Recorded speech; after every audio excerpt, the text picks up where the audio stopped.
বেলপাতা শিবের অত্যন্ত প্রিয়। অন্তত 3টি পাতাযুক্ত অখণ্ড বেলপাতা অর্পণ করুন। মহাশিবরাত্রি হলো দেবাদিদেব মহাদেবের আরাধনার শ্রেষ্ঠ তিথি। শাস্ত্র অনুযায়ী শিবরাত্রি পালনের প্রধান নিয়মগুলো নিয়েই আজকে আলোচনা করব।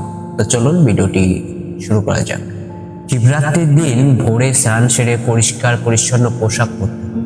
এরপর মনে মনে মহাদেবের নাম স্মরণ করে সারাদিন উপবাস পালনের সংকল্প করতে হয়। শিবরাত্রিতে সাধারণত নির্জল উপবাস রাখা হয়, তবে শরীর সায় না দিলে ফল ফুল দুধ বা জল গ্রহণ করে উপবাস করা যেতে পারে। পরের দিন সকালে পুজোর পর ব্রত ভঙ্গ বা পালন করতে হয়। শিবরাত্রির পুজো সাধারণত রাতের 4টি প্রহরে করা হয়। প্রতি প্রহরে আলাদা আলাদা উপাচার দিয়ে শিবলিঙ্গর স্নান করানোর নিয়ম আছে।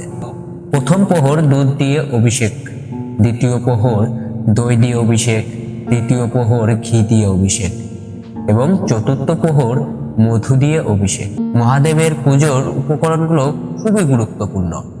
বেলপাতা শিবের অত্যন্ত প্রিয়। অন্তত 3টি পাতাযুক্ত অখণ্ড বেলপাতা অর্পণ করুন। ফুলের মধ্যে ধূত্রা, আকন্দ এবং নীলকণ্ঠ ফুল মহাদেবের বিশেষ পছন্দ। চন্দন, শিবলিঙ্গের চন্দনের তিলক দিন।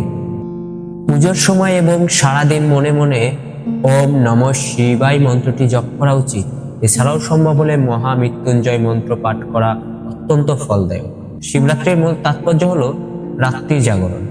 সারা রাত জেগে শিবের নাম গান ধ্যান বা স্তোত্র পাঠ করলে অশেষ পুণ্য লাভ হয় বলেই বিশ্বাস করা। বিশেষ দ্রষ্টব্য, শিবলিঙ্গে জল বা দুধ দেওয়ার সময় তা যেন উত্তর দিক মুখ করে দেওয়া হয় এবং বেলপাতা দেওয়ার সময় তার মসৃণ দিক শিবলিঙ্গের উপর রাখা উচিত। হর হর মহাদেব, জয় শিব শম্ভ। আমাদের ভিডিওটি ভালো লাগলে অবশ্যই শেয়ার করবেন এবং আমাদের ইউটিউব চ্যানেলটা সাবস্ক্রাইব করে আমাদের সাথেই থাকবেন। হর হর মহাদেব।